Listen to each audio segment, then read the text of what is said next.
Press the bell icon on the YouTube app and never miss another update. नमस्कार मित्रों, आज हम लोग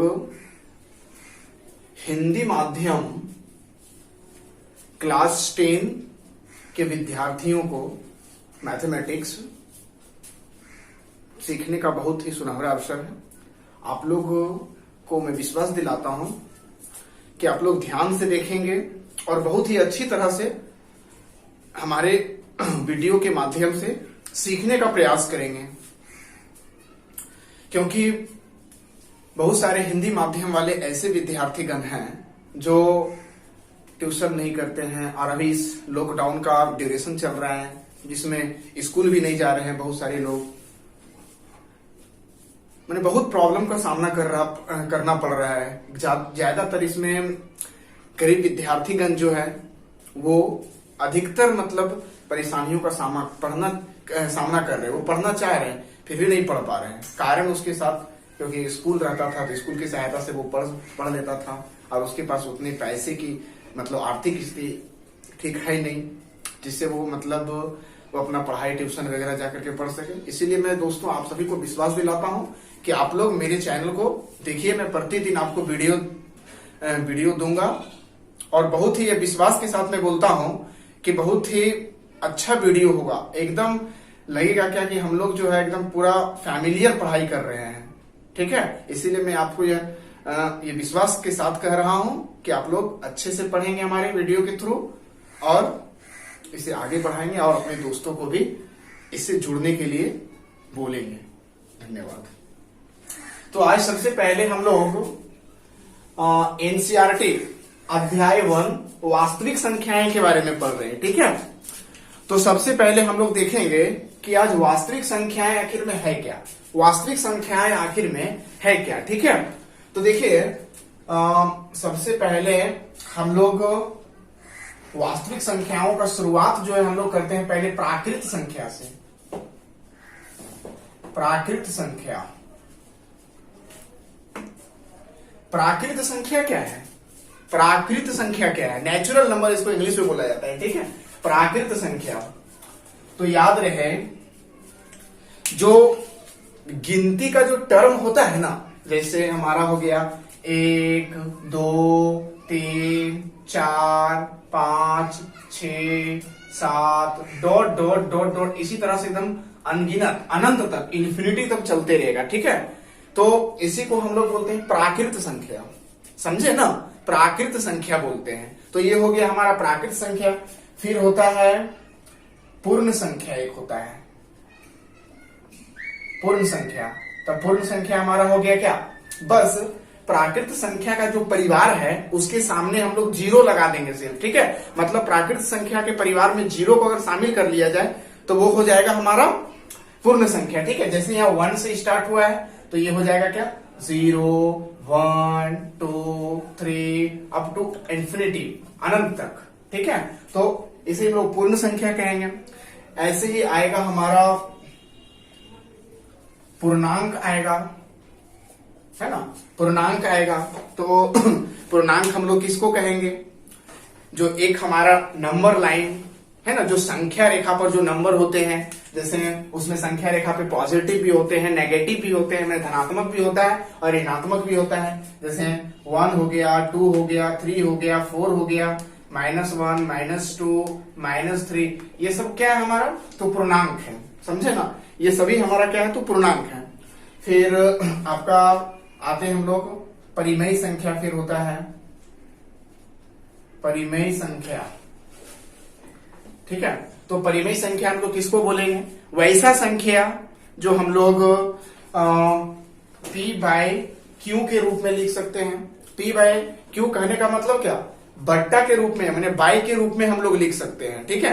तो उसी को हम लोग क्या बोलते हैं, परिमेय संख्या। जैसे देखिए हमारा हो गया 4/3 है ना, 3/1 या कुछ भी, -1/2 है ना।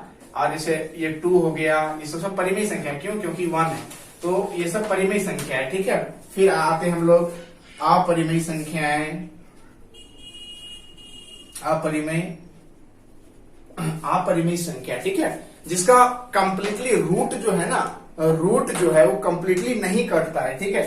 जैसे हमारा ले लेते हैं √2, √3, √5, ये सब क्या है, अपरिमेय संख्याएं हैं, समझे ना, अपरिमेय संख्याएं हैं, ठीक है। तो हम लोग प्राकृत संख्या, पूर्ण संख्या, पूर्णांक, परिमेय संख्या और अपरिमेय संख्या, इन सारे संग्रह को, मतलब ये टोटल मिला करके हम लोग एक ही नाम से क्या जानते हैं, तो वो है हमारा क्या, वास्तविक संख्या, ठीक है, रियल नंबर, वास्तविक संख्या, समझे ना। याद रखिएगा, प्राकृत संख्या, पूर्ण संख्या, पूर्णांक, परिमेय संख्या और अपरिमेय संख्या, इन सारी चीज को मिला करके एक ही चीज क्या बोला गया है, तो वास्तविक संख्या है, ठीक है। तो याद रहे वास्तविक संख्या। हम आशा करते हैं आप लोग बहुत अच्छी तरह से सीख लिए होंगे वास्तविक संख्या आखिर में है क्या, ठीक है। चलिए नेक्स्ट,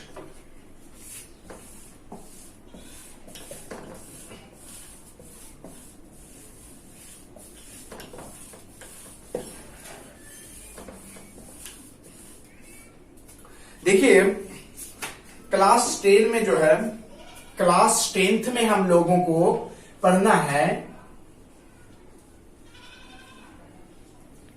यूक्लिड विभाजन प्रमेयिका, ठीक है।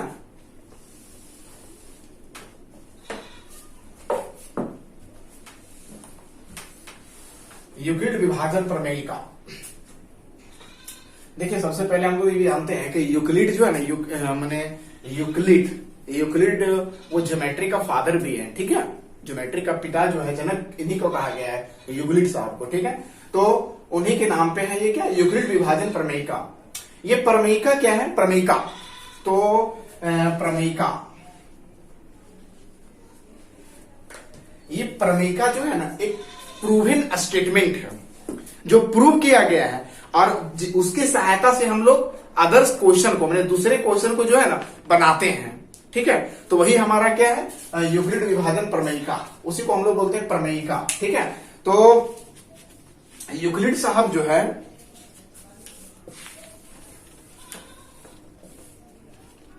यूक्लिड साहब जो है, अब आता है, इसको ऐसे भी बोल सकते हैं हम लोग, यूक्लिड विभाजन एल्गोरिथम, ठीक है। यूक्लिड विभाजन एल्गोरिथम, यूक्लिड विभाजन एल्गोरिथम। तो ये यूक्लिड विभाजन एल्गोरिथम क्या है, यूक्लिड विभाजन एल्गोरिथम ये क्या है, तो देखिए यूक्लिड साहब जो, इससे पहले हम लोग HCF फाइंड करना है, ठीक है, HCF। तो मान लेते हैं एक एग्जांपल के थ्रू समझने का प्रयास करते हैं। जैसे 5 है और 6 का डिवाइड देते हैं, मैंने 6 को 5 से डिवाइड दिया, ठीक है। तो क्या हो जाएगा 5 एकम 5, यहाँ 1 बच गया, ठीक है। तो ये जो होता है जिससे डिवाइड दिया जा रहा है, मतलब भागा जिससे दिया जा रहा है, यहाँ 5 से भागा दिया जा रहा है ना, तो इसको हम लोग बोलते हैं भाजक, ठीक है। जिसको भागा दिया जा रहा है वो हमेशा क्या कहलाता है, तो भाज्य कहलाता है। और यहाँ पे जो आता है ना, ये हमारा भागफल, ये भागफल कहलाता है, ठीक है। और यहाँ जो शेष बच जाता है उसको हम लोग बोलते हैं शेषफल बोलेंगे, ठीक है। तो इसी में जो है यूक्लिड साहब एक मतलब स्टेटमेंट दिए हैं कि ये जो भाज्य होगा ना, ये भाज्य जो होगा वो इक्वल होगा, माने बराबर होगा किसका, तो भाजक गुने भागफल, याद रखिएगा, ठीक है। भाजक को अगर गुना कर देंगे भागफल से, ठीक है, और जोड़ देंगे क्या, शेषफल, ठीक है। तो ये जो हो जाएगा, क्या हो जाएगा कि भाज्य बराबर भाजक गुने भागफल प्लस शेषफल, है ना। अगर स्टेटमेंट के थ्रू लिखेंगे तो भाज्य को हम लोग A लिखते हैं और भाजक को जनरली B से, और भागफल को Q से सूचित किया जाता है और शेषफल को R से। दैट मीन्स ये हो जाएगा क्या, A equals to BQ plus R, ठीक है, ये हो जाएगा। तो यही हमारा क्या है, यूक्लिड विभाजन एल्गोरिथम। मीन्स भाजक, भाज्य, भागफल और शेषफल में एक हमारा संबंध बना, और यही संबंध को है ना यूक्लिड साहब क्या बोले हैं, यूक्लिड विभाजन एल्गोरिथम बोले हैं, ठीक है। और इसके सहायता से हम लोग क्या बहुत सारे क्वेश्चन है जिसको हम लोग सॉल्व करने का प्रयास करेंगे, समझे ना। और एक बात यहाँ स्टेटमेंट में और होना चाहिए, और वो स्टेटमेंट में क्या है कि माने आर का जो वैल्यू होगा वो 0 से ग्रेटर होगा और इक्वल भी होगा, लेकिन बी से जो होगा वो कम होगा। याद रखना ये वैल्यू, समझे ना। मतलब आर का जो मान होगा वो 0 से बड़ा होगा या तो फिर बराबर होगा, ये और लेकिन बी से हमेशा छोटा होगा, ठीक है। एक एग्जांपल के थ्रू हम लोग समझ सकते हैं। यहाँ पे देख लीजिए थोड़ा सा एग्जांपल, क्या क्या बोलना चाह रहा हूं मैं। जैसे 3 है, 5 मल्टीप्लाई डिवाइड, मैं 5 को जो है 3 से डिवाइड, मैं 5 को जो है 3 से भागा दे रहे हैं, ठीक है। तो क्या हो जाएगा 3 एकम 3, ये बच गया हमारा 2। यहां पर देखेंगे क्या भाजक हमारा क्या है 3 है ना, और भाज्य क्या है हमारा 5 है। फिर भागफल हमारा क्या है 1 है।